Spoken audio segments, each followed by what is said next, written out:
Et bonjour à tous. Les nouveaux chemins de la connaissance oscillent tous les jours entre la pensée et les sables mouvants, en compagnie de Tristan Grenassia, Marianne Chassor, Antoine Ravon, Colomba Grossi et cette semaine Kéran Gessel. À la réalisation de nouveautés sans cesse renouvelées cette semaine, Michel-Ange Vinti. À la lecture de possibles bien réels, Georges Claes, avec aujourd'hui à la prise de son bergsonienne, Léa Le Foll.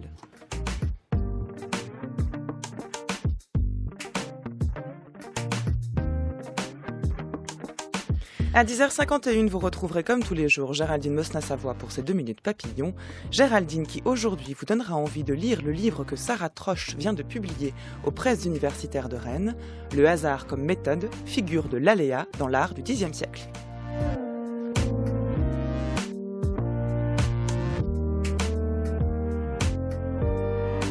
Quatrième et dernier temps de notre semaine consacrée aux penseurs du possible, à l'écrivain de l'immédiateté et au philosophe de la durée, au prix Nobel de littérature qui tenta de réconcilier science et métaphysique, qui fournit tant d'efforts pour extraire le simple, qui ne concevait pas l'activité de l'esprit sans l'expérience et qui pourtant avait l'audace de croire en l'absolu, Bergson tout simplement.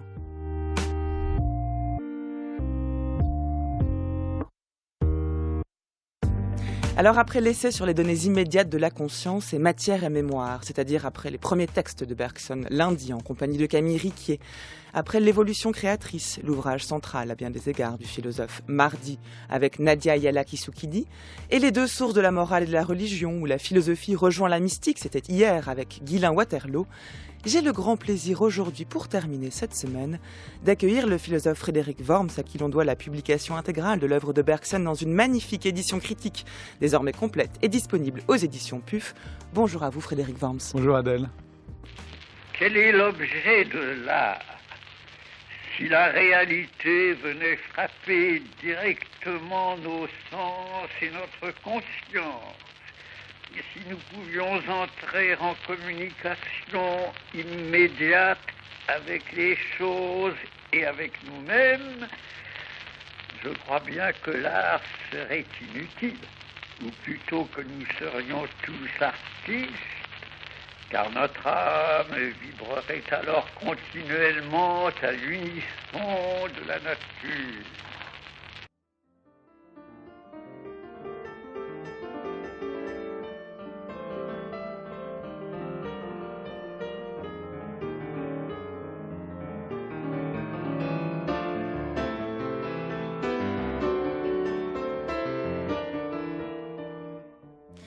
À tout seigneur, tout honneur, c'est la voix d'Henri Bergson qui vient d'ouvrir cette émission, Frédéric Worms, pour ceux qui ne le savent pas. Et c'est le seul extrait de la voix de Bergson dont nous disposons. Il date de 1936. C'est extrêmement émouvant de l'entendre.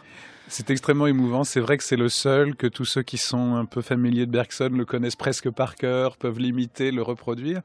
Mais en un instant, je pense qu'on a quand même l'essentiel à la fois sur le fond, avec une idée qui rejoint le cœur de sa pensée, et y compris dans la pensée et le mouvement dont on va parler aujourd'hui, mais aussi dans, je dirais pas la forme, mais dans sa voix, dans une élocution bien sûr d'une époque, mais peut-être aussi dans une intensité, on a quelque chose d'irremplaçable. Il affirme dans cet extrait que si nous pouvions entrer en contact direct avec la réalité, alors l'art serait inutile. Et un point là-dessus, puisqu'on en a parlé mardi dernier avec Nadia Yala-Kisukhidi, puis on va aussi l'évoquer sans doute aujourd'hui sur le rôle de l'art dans la pensée de Bergson. Il montre bien que ici l'art semble pallier l'insuffisance finalement de l'homme. L'art serait une façon de substituer, ou plutôt d'essayer de combler un manque, un écart entre l'homme et le monde, et sinon il y aurait une espèce d'harmonie à l'unisson, nous dit-il, ce qui donne à l'art une fonction un peu plus importante que celle d'une simple métaphore, comme on le disait mardi dernier.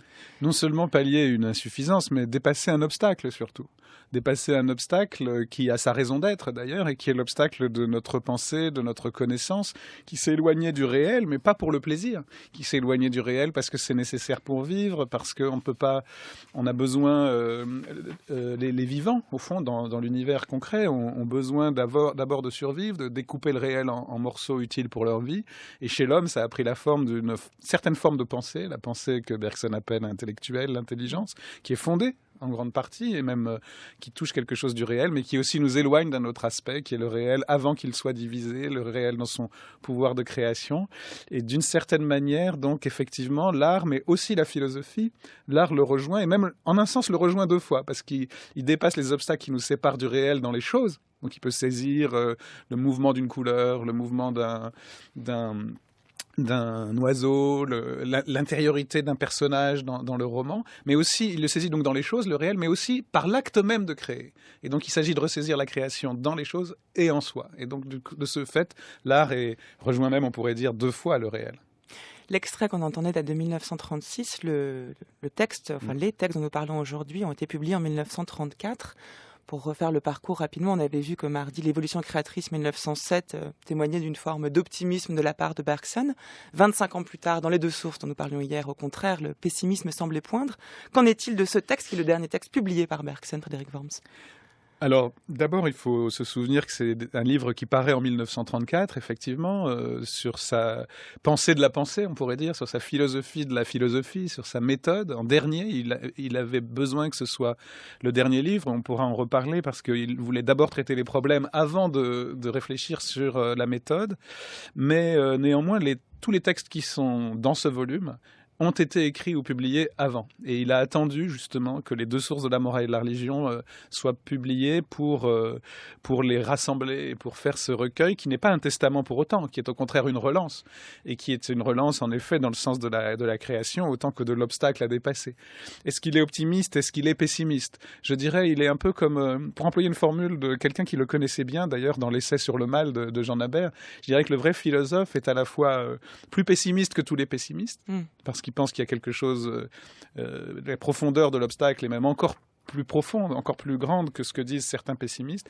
Mais du coup, il est aussi au-delà de tous les optimistes, parce que s'il y a quelque chose qui résiste à ces puissances qui nous éloignent du réel, qui peuvent même conduire à la guerre et à l'extermination ou à la destruction de la planète, ce quelque chose alors est extrêmement puissant. Donc en fait, il aura toujours maintenu les deux pôles de notre vie, cette sorte de polarité justement entre l'espace et le temps qui va conduire dans les deux sources au clos et à l'ouvert, à la guerre mais aussi à l'ouverture, morale et politique.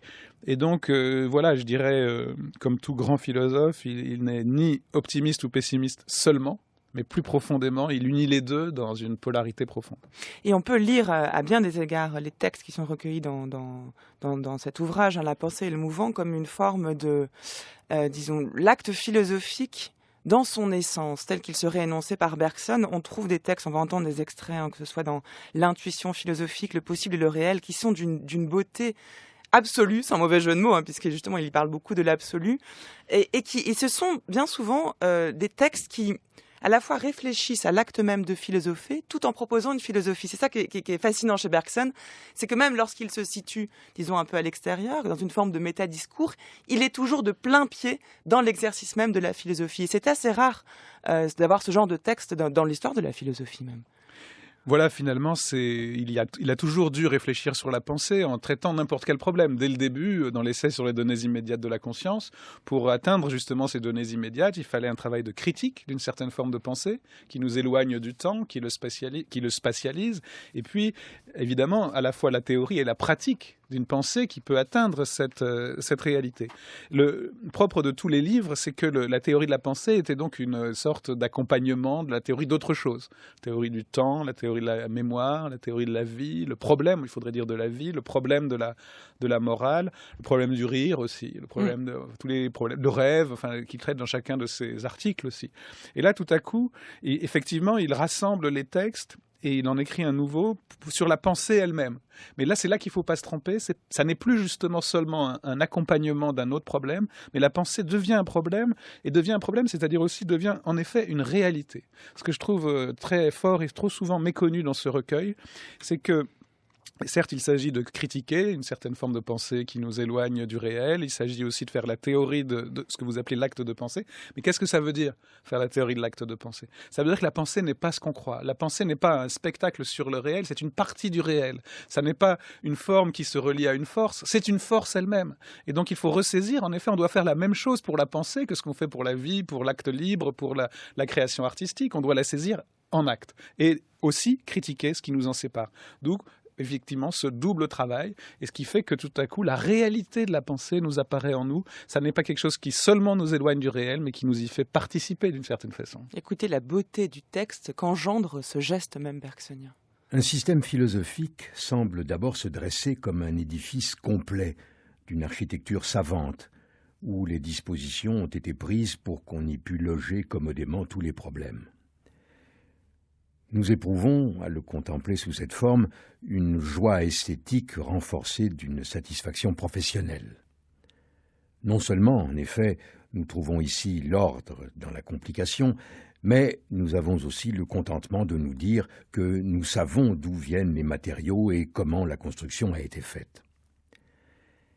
Mais à mesure que nous cherchons davantage à nous installer dans la pensée du philosophe, au lieu d'en faire le tour, nous voyons sa doctrine se transfigurer. D'abord, la complication diminue, puis les parties entrent les unes dans les autres. Enfin, tout se ramasse en un point unique dont nous sentons qu'on pourrait se rapprocher de plus en plus, quoiqu'il faille désespérer d'y atteindre. En ce point est quelque chose de simple, d'infiniment simple, de si extraordinairement simple que le philosophe n'a jamais réussi à le dire. Et c'est pourquoi il a parlé toute sa vie. Il ne pouvait formuler ce qu'il avait dans l'esprit sans se sentir obligé de corriger sa formule, puis de corriger sa correction.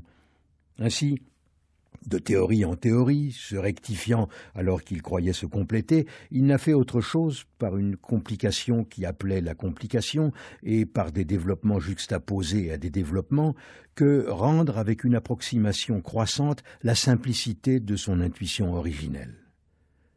Toute la complexité de sa doctrine, qui irait à l'infini, n'est donc que l'incommensurabilité entre son intuition simple et les moyens dont il disposait pour l'exprimer.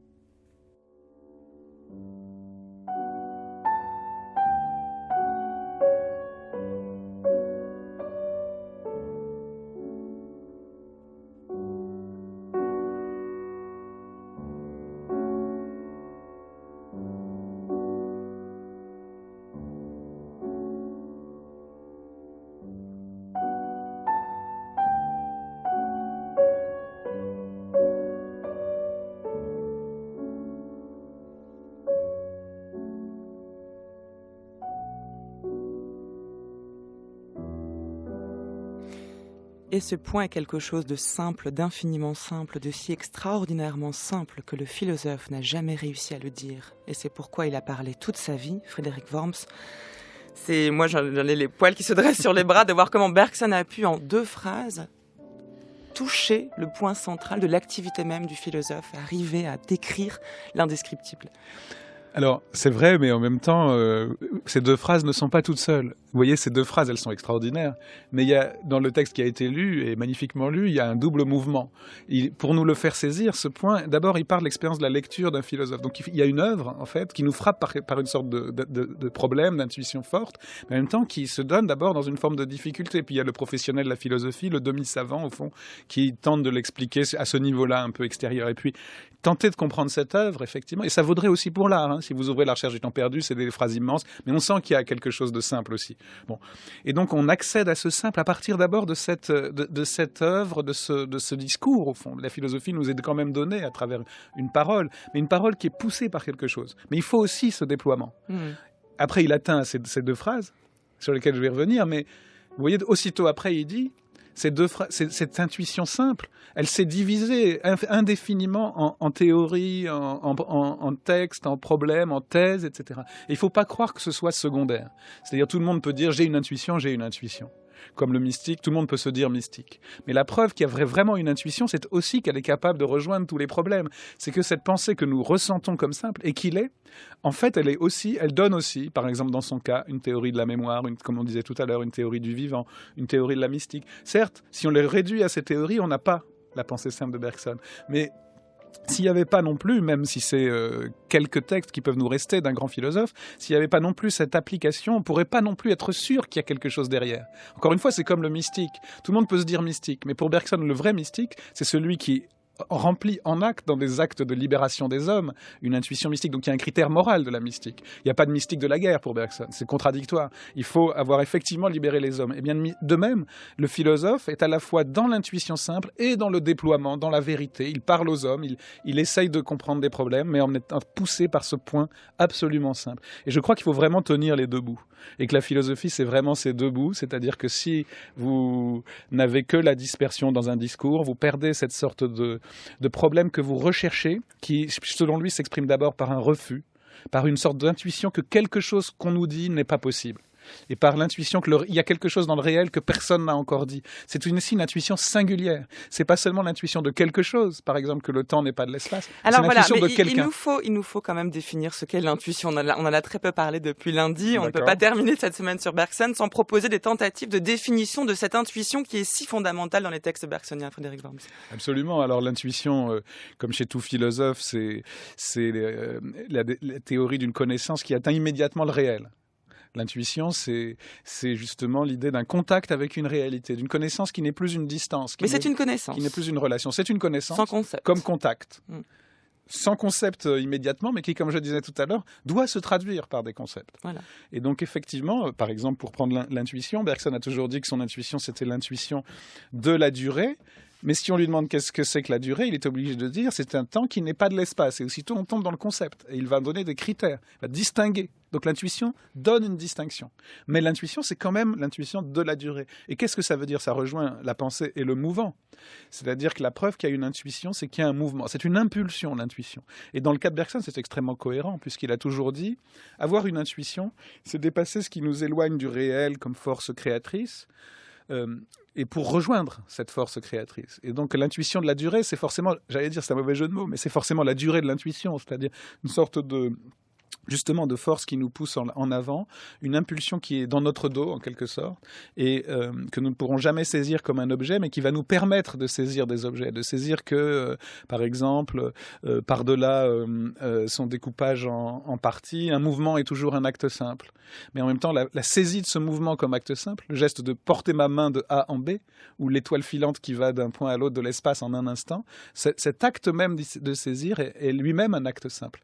Et donc l'intuition, c'est à la fois la saisie d'une réalité en elle-même, et du coup, c'est aussi la saisie de moi-même comme réalité première. C'est-à-dire, je suis capable d'atteindre le réel, je suis une réalité. La différence la singularité de l'intuition bergsonienne, c'est que ça n'est pas seulement un contact avec la réalité, de la part d'un esprit qui serait une sorte de spectateur, comme c'est le cas chez Descartes. Descartes a une théorie de l'intuition, la pensée comme lumière naturelle, qui peut atteindre le réel pur, notamment dans les mathématiques.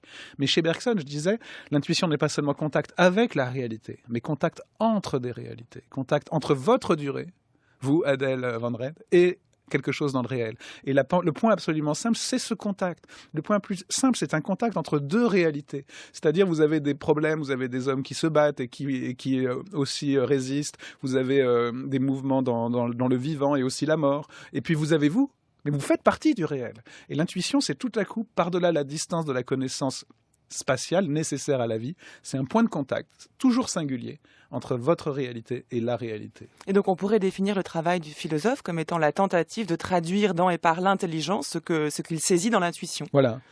Encore une fois, sans lâcher aucun des deux bouts, parce qu'il faut donner en quelque sorte la preuve de son intuition. L'intuition d'ailleurs est un mouvement qui exige une preuve. C'est-à-dire c'est pour ça qu'elle est philosophique, parce que l'intuition artistique produit des œuvres d'art. L'intuition philosophique exige d'être prouvée. Donc il y aurait il y a différents types d'intuition selon les personnes ? Oui, Bergson explique qu'il y a en effet différents types de degrés d'intuition. D'ailleurs, le texte que vous avez cité, lu, s'intitule « L'intuition philosophique ». Voilà. Et ça veut bien dire qu'en effet, est philosophique l'intuition qui non seulement permet de saisir une réalité, comme par exemple Corot saisit un verre, ou Turner saisit un ciel, mais l'intuition philosophique est celle qui saisit, je dirais, non seulement une réalité, mais l'enjeu général qui se cache derrière et le problème qui nous en sépare, et donc qui oblige à une démonstration en général de ce qui nous sépare de la réalité. Saisit la durée, mais tout à coup dit, mais au fond, pourquoi est-ce qu'on ne la connaît pas directement ? Qu'est-ce qui nous en éloigne ? Pose une question. On dit, il y a des philosophes pour qui la question est le premier geste de la philosophie. Ou l'étonnement. Et Bergson a un geste d'abord, c'est d'abord un contact, puis l'étonnement, et enfin la question. Et c'est une erreur de faire de la question le point de départ de la philosophie, mais évidemment, le propre de l'intuition philosophique, c'est qu'elle traduit un contact en problème. Il y a par exemple tout à coup un mystique, un homme de bien qui dit la guerre, aussi nécessaire soit-elle, est un crime. Et le philosophe, c'est celui qui dit mais bon sang, comment n'y avons-nous pas pensé? Pourquoi est-ce que c'est si difficile à admettre? Pourquoi est-ce que dès qu'on nous le dit, on s'y porte et en même temps ça résiste à quelque chose en nous? Donc c'est le philosophe est l'homme du fusil à 2 coups, je dirais. Intuition puis problème. Encore un instant sur cette phrase, sur le point simple, avant qu'on continue de parcourir les textes de la pensée et le mouvant. C'est à la fois extrêmement encourageant que de lire ça, puisqu'on se dit que dans ce cas, il suffit, entre guillemets, d'être attentif à cette intuition, d'essayer de parvenir à ce simple. Ça veut dire qu'il y a quelque chose, c'est-à-dire que c'est le meilleur rempart contre le scepticisme, la vanité. Et quelqu'un. Voilà, et quelqu'un, dans le meilleur des cas peut-être. Mais c'est aussi extrêmement difficile, puisque ça rend, disons, presque impossible, voire secondaire, le travail de l'intelligence qui laborieusement va essayer de dire ce qui existe déjà. On peut aussi se dire que si toute sa vie le philosophe n'a essayé de dire qu'une seule chose, mais pourquoi a-t-il tant essayé de le faire, voyez ? Dans le même texte, il dit le philosophe est l'homme d'une intuition, ou de ce point simple, et il dit aussi le philosophe est l'homme de la science universelle. Il doit rester l'homme de la science universelle. Donc ça n'est pas une perte, c'est absolument nécessaire. Pourquoi est-ce que Bergson a écrit un livre pour se confronter à Einstein? C'est parce qu'en fait, il faut se confronter au réel et que la science en atteint quelque chose aussi. Donc il faut concilier tous les bouts du réel. La condition humaine, c'est une condition où nous ne pouvons accéder au réel que sur des points discontinus. Il n'y aura jamais de système. Donc ça, c'est vrai. Et ça, c'est très important. Mais par contre, il faut faire se connecter les points d'intuition entre les hommes. Et d'une certaine manière, la philosophie, c'est pour ça qu'il dit, c'est aussi une tâche collective. Bizarrement, Bergson est quelqu'un qui dit, ça n'est pas une tâche systématique, une tâche individuelle, mais en même temps, c'est une tâche collective parce qu'il faut justement faire se connecter ces points d'intuition, connecter aussi l'intuition et le savoir scientifique. Et ça n'est pas seulement une perte. Il faut pas justement désespérer. Au contraire, c'est un lien, une relation vivante entre des choses qui, si on les laisse toutes seules, sont déprimantes. Justement, c'est un dépassement du nihilisme, d'une connaissance intellectuelle qui tournerait toute seule, ou bien seulement pour des applications techniques, ce qui est déjà pas mal, puisqu'il faut bien vivre. Bergson est quand même l'homme du primum vivere, du d'abord vivre, et ensuite philosopher. Mais justement, ça ne nous contente pas. Nous tombons dans le désespoir, dans une certaine forme de nihilisme. Et donc, en réalité, le philosophe reprend aussi cette connaissance technique, scientifique, ses problèmes, la mécanique moderne, la sociologie, l'anthropologie. À chaque livre, il se confronte avec une science, mais il lui redonne son sens en le reconnectant avec notre vie. Si l'on compare entre elles les définitions de la métaphysique et les conceptions de l'absolu, on s'aperçoit que les philosophes s'accordent, en dépit de leurs divergences apparentes, à distinguer 2 manières profondément différentes de connaître une chose. La première implique qu'on tourne autour de cette chose, la seconde, qu'on entre en elle. La première dépend du point de vue où l'on se place et des symboles par lesquels on s'exprime. La seconde ne se prend d'aucun point de vue et ne s'appuie sur aucun symbole. De la première connaissance, on dira qu'elle s'arrête au relatif. De la seconde, là où elle est possible, qu'elle atteint l'absolu. Je suis la durée que je saisis. C'est en moi la durée qui se saisit elle-même. Et dès maintenant, nous sommes à l'absolu. C'est parce que le contact est partiel qu'il est absolu. C'est parce que je suis pris dans ma durée que je la sais comme personne. C'est parce qu'elle me déborde que j'en ai une expérience que l'on ne saurait concevoir plus étroite ni plus proche. Le savoir absolu n'est pas survol, il est inhérence. C'est une grande nouveauté en 1889 et qui a de l'avenir de donner pour principe à la philosophie non un « je pense » et ses pensées immanentes, mais un être soi dont la cohésion est aussi arrachement. Voilà un des corrélats de la pensée de l'intuition, Frédéric Worms, qui est la croyance assez audacieuse, je dis en début d'émission, en l'absolu. Pourquoi est-ce audacieux ? Eh bien parce que lorsque Bergson écrit depuis le début de ses textes, montre ces différentes manières de connaître quelque chose, qu'il y a un mode, disons, une connaissance relative, disait-il dans le texte que j'ai lu, et puis une autre qui atteint l'absolu, eh bien c'est une manière quand même de contredire Kant, qu'il a beaucoup lu, qu'il contredit souvent, lorsqu'il affirme que notre connaissance est toujours relative aux conditions qu'il appelle transcendantale, d'appréhension des phénomènes, Bergson plaide pour ce contact direct et immédiat avec les choses. Comment passe-t-on de cette intuition, qu'il distingue quand même de l'intelligence, à la formulation conceptuelle de ce qu'il nomme l'absolu ? En fait, il faut se souvenir qu'il ne s'agit pas d'atteindre l'absolu par-delà notre expérience. Et c'est ça que Kant critiquait et Bergson le critiquerait aussi. Il ne s'agit pas d'inventer un absolu qui serait par-delà une vie qui serait uniquement phénoménale, où rien ne vaudrait, où rien n'aurait d'importance, que nous vivions, que nous mourions, que nous croissions, que les enfants grandissent et que les maladies nous détruisent, ou qu'il y ait des guerres et des paix, etc. En fait, la thèse de Bergson, c'est pas qu'on atteint l'absolu, c'est qu'on le rejoint. C'est qu'on voit l'absolu là où il est et où on ne le voit plus, c'est-à-dire dans nos vies. C'est qu'un corps qui naît, c'est un absolu. Si vous le détruisez, vous brisez un mouvement. Mais pourquoi qui a-t-il ne besoin se de ce reproduira terme pas. d'absolu ? Qu'est-ce que ça veut dire ? Parce qu'absolu, ça veut juste dire non relatif à nous. L'idée que, par exemple, là, notre conversation est importante pour nous, ça pourrait être un relativisme. C'est important pour vous et moi parce qu'au fond, on aime bien la philosophie, etc. Mais en fait, si on est dedans, si je suis dans ce que je suis en train de vous dire, et pas seulement en train de regarder ce que je suis en train de vous dire pour essayer de vous intéresser, c'est parce que je pense que je suis tout à coup investi dans ce que je dis comme si c'était absolument réel et important. Or, ça l'est. Tout simplement, ça l'est. Mais nous ne le voyons plus. Et nous sommes toujours à distance. Et pour une raison nécessaire, c'est que aussi nous devons justement contrôler ce que nous faisons. Nous devons avoir une connaissance qui n'est pas seulement engagée dans ce qu'elle fait, mais qui mesure ce qu'elle fait par rapport à l'importance que ça a pour elle. Donc la relativité pour Bergson, c'est la différence avec Kant. Il y a un risque de relativité, mais il ne vient pas de la connaissance en général, de la sensibilité, il vient de l'action. Est relatif ce à quoi je me rapporte pour ceci ou cela. Du point de vue de, comme il dit. Du point de vue en général de l'action.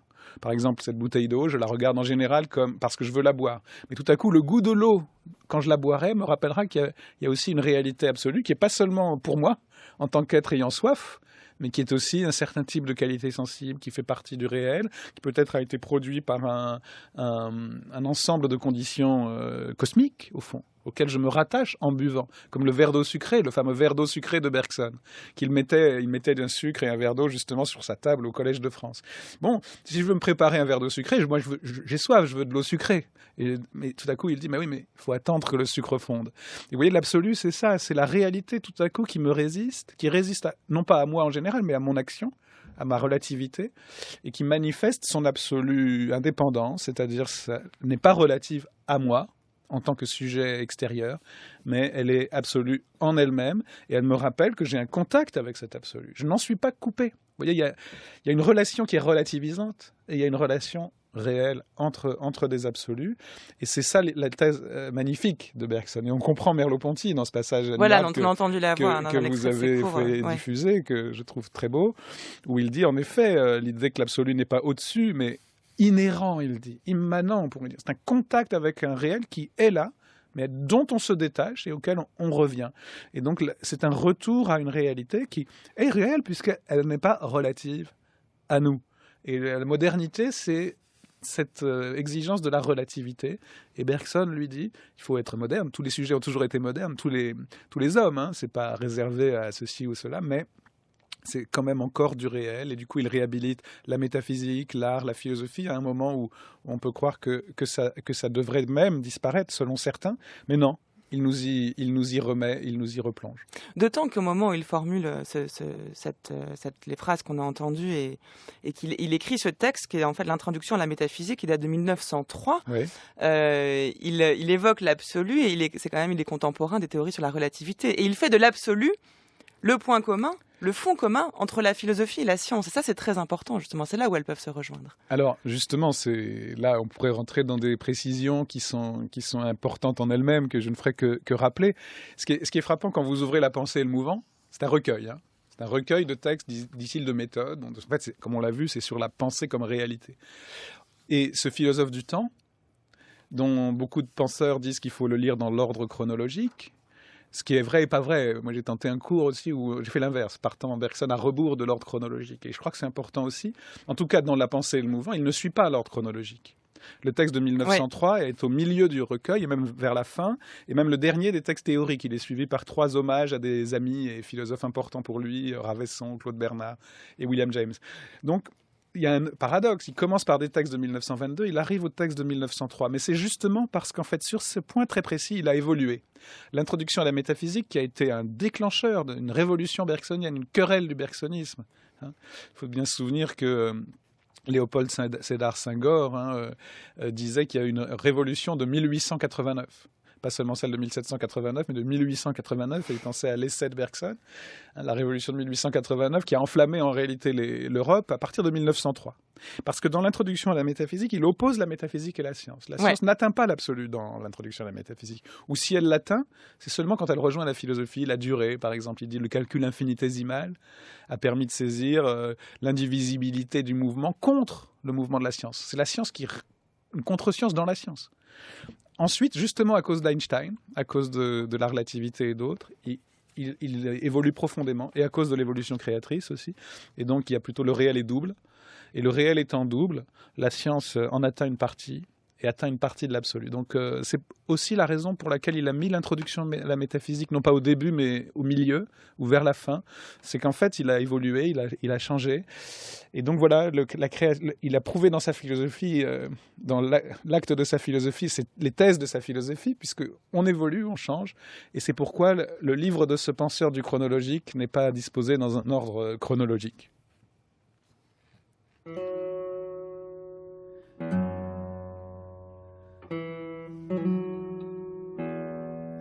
Nous répudions la facilité. Nous recommandons une certaine manière difficultueuse de penser, et nous prisons par-dessus tout l'effort. Comment quelques-uns ont-ils pu s'y tromper ?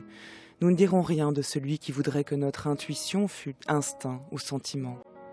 Pas une ligne de ce que nous avons écrit ne se prête à une telle interprétation. Et dans tout ce que nous avons écrit, il y a l'affirmation du contraire. Notre intuition est réflexion. Mais parce que nous appelions l'attention sur la mobilité qui est au fond des choses, on a prétendu que nous encouragions je ne sais quel relâchement de l'esprit. Et parce que la permanence de la substance était à nos yeux une continuité de changement, on a dit que notre doctrine était une justification de l'instabilité. Autre chose est un principe d'explication, autre chose une maxime de conduite.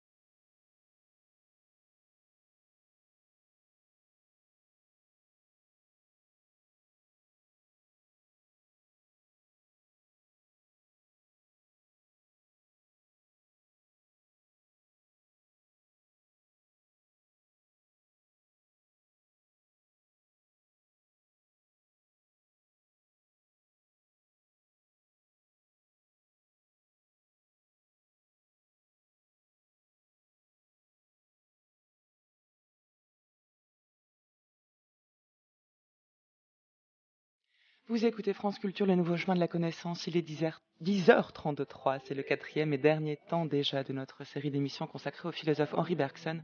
Et pour l'occasion, j'ai le grand plaisir de recevoir le philosophe Frédéric Worms qui vient évoquer pour vous le dernier texte publié par Bergson, La pensée et le mouvant, qu'on trouve dans l'excellente édition critique dirigée par Frédéric Worms aux éditions PUF.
Et du haut de nous deux, on a vu la synthèse bergsonienne par Alain Bachung. Alors, Frédéric Worm, justement, puisque la chanson que nous écoutons s'appelle Malax, fait référence à cette dimension de l'existence que l'on peut malaxer, qui est sans doute mobile, voire modelable. Comment comprendre d'un côté la définition de l'intuition comme un effort, dans le texte que j'ai lu de Bergson, il semblait bien y tenir, c'est dans l'introduction, la seconde partie de l'introduction, elle pensait le mouvant, faisant fi des attaques qu'il aurait reçues en disant mais on fait de moi un penseur de la facilité. Non, pas du tout, au contraire, l'intuition est un effort. Comment comprendre ce travail-là? Et de l'autre, l'importance accordée au mouvant, justement. C'est quand même, ça fait partie du titre du recueil, et le mouvant paraît être ce qui échappe et ce qui se donne, déjà, ce qui est extérieur, et ce que l'on ne peut pas travailler. Mais, vous voyez, Malax, le cœur de l'automate. Ça veut dire, au fond, on a tendance à penser, voilà, dans la chanson qu'on vient d'entendre, on a tendance à penser le vivant comme une machine, et on a besoin de le penser comme une machine. C'est toujours important de se rappeler que l'obstacle n'est pas là par hasard. On a besoin de penser le vivant comme une machine, y compris pour le guérir, pour le traiter ses maladies. Donc et Canguilhem, qui sera un grand disciple de Bergson sur ce point, reprendra la même chose. La connaissance scientifique décompose l'organisme. Mais évidemment, notre corps n'est pas une machine. Une maladie n'est pas une panne. Une maladie, c'est un affect de l'ensemble de l'organisme vivant qui a une histoire, qui est mouvant, effectivement. Et d'ailleurs, je le dis au passage, c'est très important, en 52, Georges Canguilhem publie un recueil qui s'appelle La connaissance de la vie, qui est en partie contre Bergson, puisqu'il dit que le concept n'est pas contraire à la vie, mais qui est une reprise de Bergson. Et la préface s'appelle, devinez comment, La pensée et le vivant. Non pas la pensée et le mouvant, mais la pensée et le vivant, moins de 20 ans après. Et c'est très important.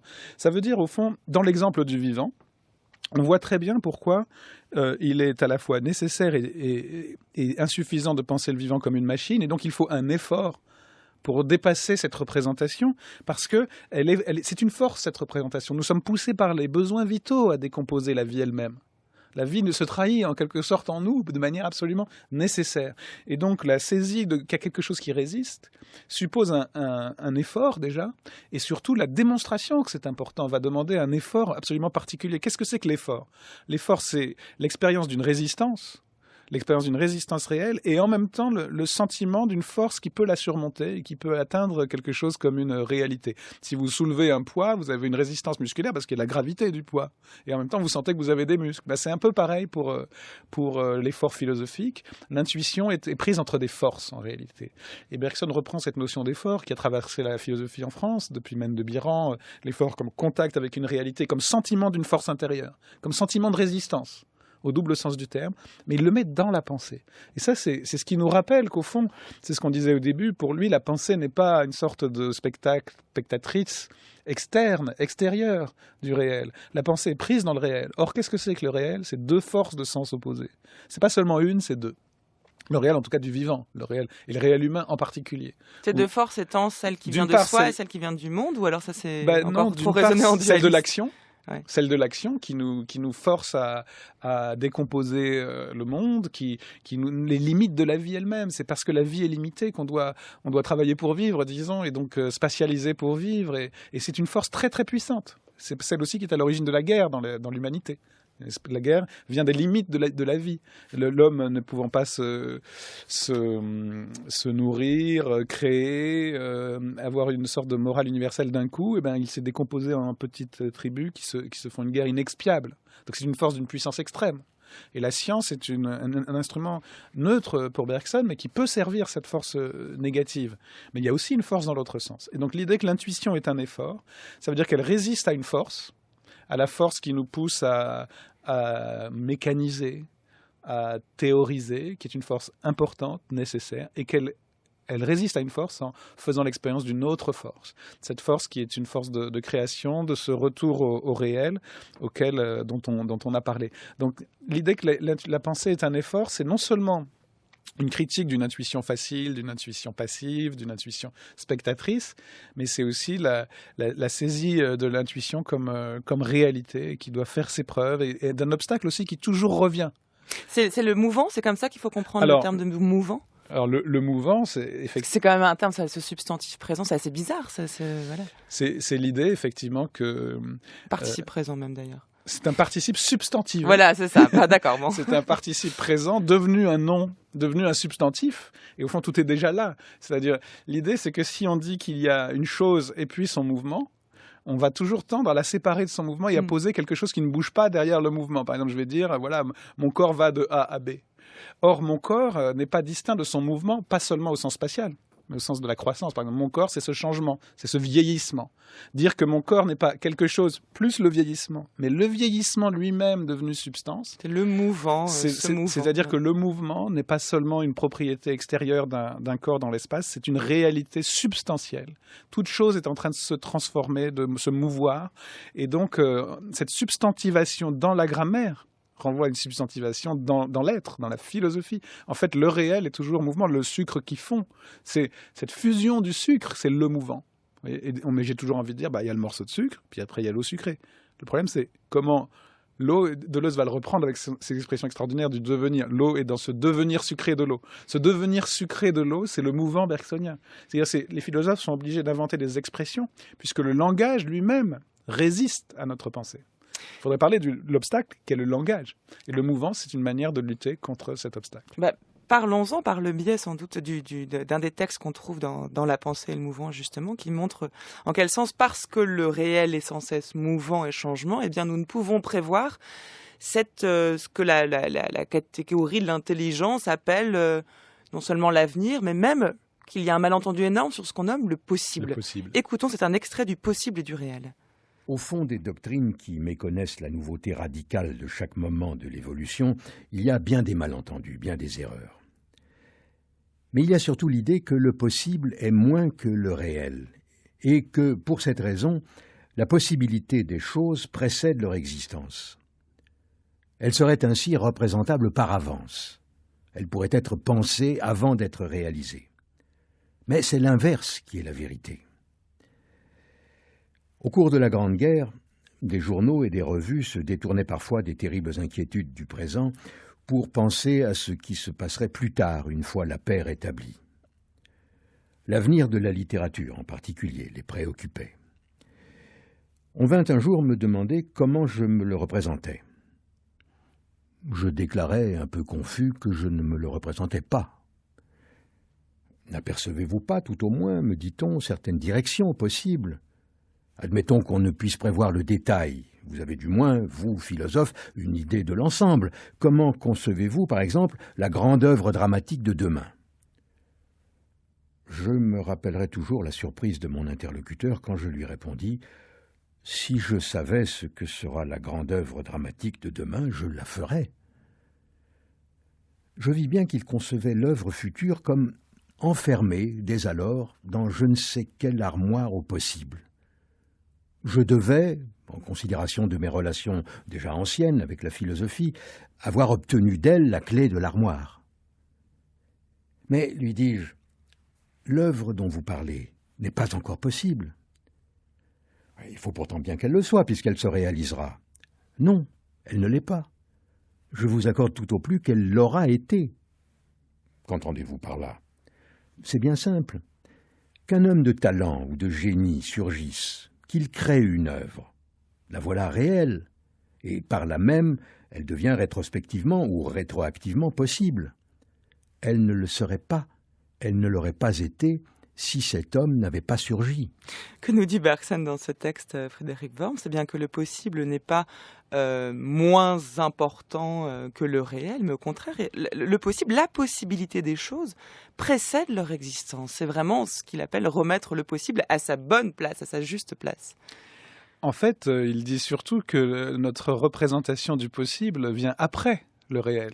C'est que pour dire que Hamlet était possible, je dois en fait déjà savoir qu'Hamlet a été réalisé. Et notre esprit, justement, et là ça fait partie des textes magnifiquement critiques de Bergson, c'est-à-dire qu'on a beaucoup parlé de l'intuition positive, mais évidemment il y a un versant critique, et tout un tas d'illusions qui naissent sur la pensée de la méconnaissance du temps et de la spatialisation.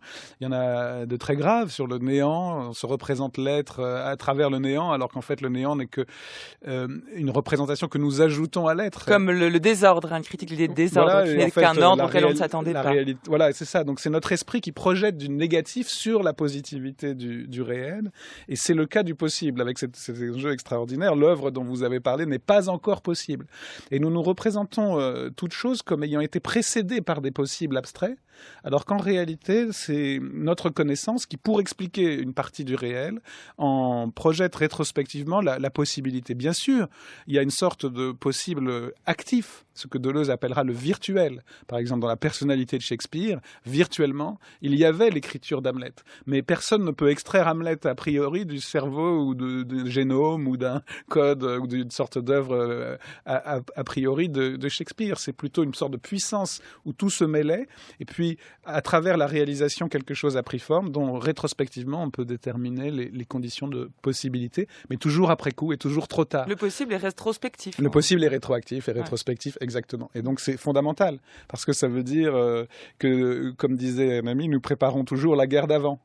C'est-à-dire que, et c'est le cas, après la guerre de 14, on s'est dit, oulala, la guerre c'est ceci et cela, et on construit la ligne Maginot, parce qu'en fait, la guerre ayant eu lieu, on se dit, oulala, il faut prévoir la prochaine. Sauf que la guerre d'après n'a pas été celle d'avant.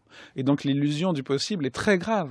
C'est-à-dire que ça peut mécaniser tout, l'art aussi. Si maintenant Hamlet a été écrit, je vais réécrire Hamlet. Mais c'est trop tard. Hamlet dépasse tous les Hamlets d'avenir est possible. Donc il faut maintenant créer autre chose. Et donc la création du réel, non seulement précède le possible, mais est plus importante que lui, même si pour notre intelligence, pour notre esprit, c'est extrêmement important. Il faut penser l'histoire, il faut comprendre ce qui s'est passé. On doit penser la guerre d'avant.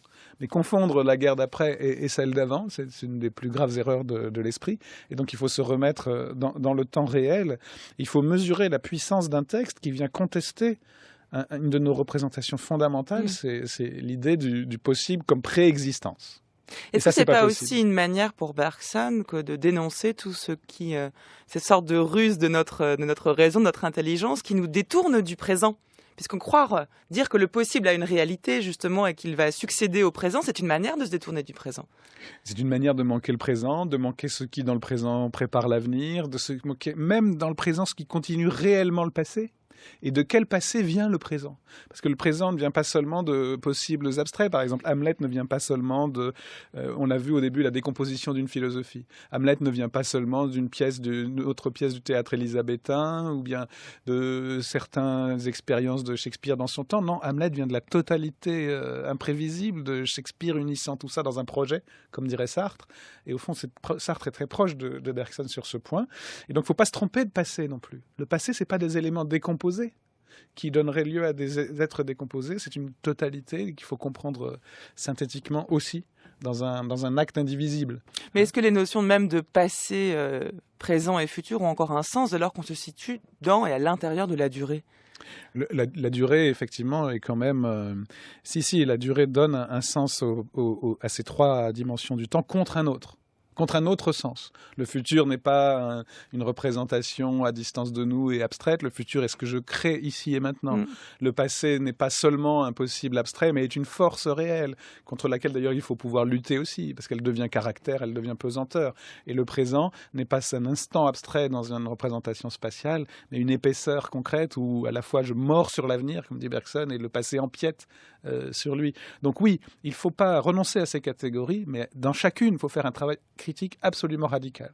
C'est-à-dire c'est-à-dire distinguer deux sens. Le présent qui n'est pas un instant mathématique, mais une épaisseur concrète, et d'ailleurs en lien avec la vie. Bergson définit le présent comme l'espace des besoins de mon corps ici maintenant. Le futur qui n'est pas une représentation de ce qui va venir, mais son commencement effectif ici et maintenant, puisque la durée est réelle. Et en fait, quand je vous parle, je suis déjà dans la phrase d'après. Et je garde un peu du début de ma phrase passée.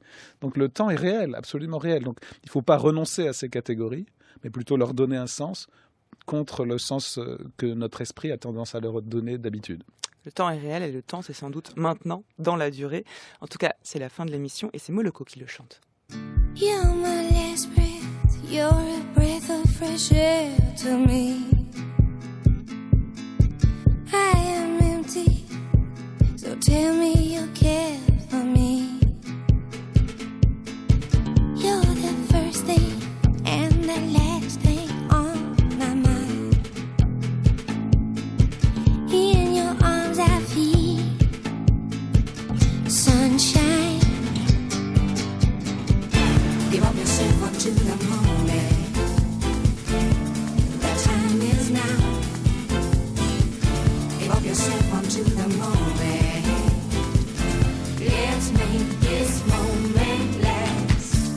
Un grand merci Frédéric Worms Merci d'être venu nous parler de Bergson aujourd'hui et aussi un grand bravo pour le travail que vous avez fait pour cette édition critique de Bergson, magnifique. Avec une équipe, avec une équipe très nombreuse, on en a reçu d'ailleurs les collaborateurs voilà. Toute cette semaine et beaucoup d'autres également que je n'ai pas pu recevoir cette fois-ci. Donc ce qui vous permet, chers auditeurs, de lire l'intégralité de l'œuvre de Bergson aux éditions PUF avec un appareil critique extrêmement précis. Et puis de vous ressort le mois prochain, Frédéric Worms, votre ouvrage appelé Revivre en poche, un chant Flammarion. Et puis on peut toujours lire le livre que vous avez consacré à ce très beau thème, penser à quelqu'un. On en a dit 2 mots aujourd'hui. Une réalité de la pensée aussi, voilà, très relationnelle. Qu'on trouve chez Flammarion. Give up yourself unto the moment. The time is now. Give up yourself unto the moment. Let's make this moment. Vous écoutez France Culture, le nouveau chemin de la connaissance. Il est 10h51.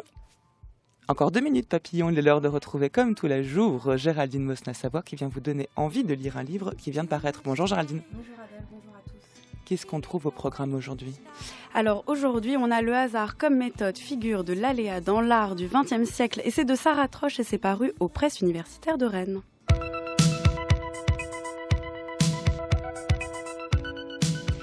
Dans son histoire naturelle, Pline l'Ancien raconte que le peintre Protogène se trouve un jour incapable de peindre la bave d'un chien. Alors, connu pour son perfectionnisme, il jette l'éponge au sens figuré comme au sens propre, car cette éponge, comme par miracle, atterrit sur la surface du tableau et apparaît alors exactement l'effet que le peintre s'efforçait en vain d'obtenir à force de travail. Alors voilà un bel exemple de hasard dans l'art. On pourrait aussi citer plusieurs inventions, au-delà de l'art d'ailleurs, qui sont nées par chance, par accident, par miracle.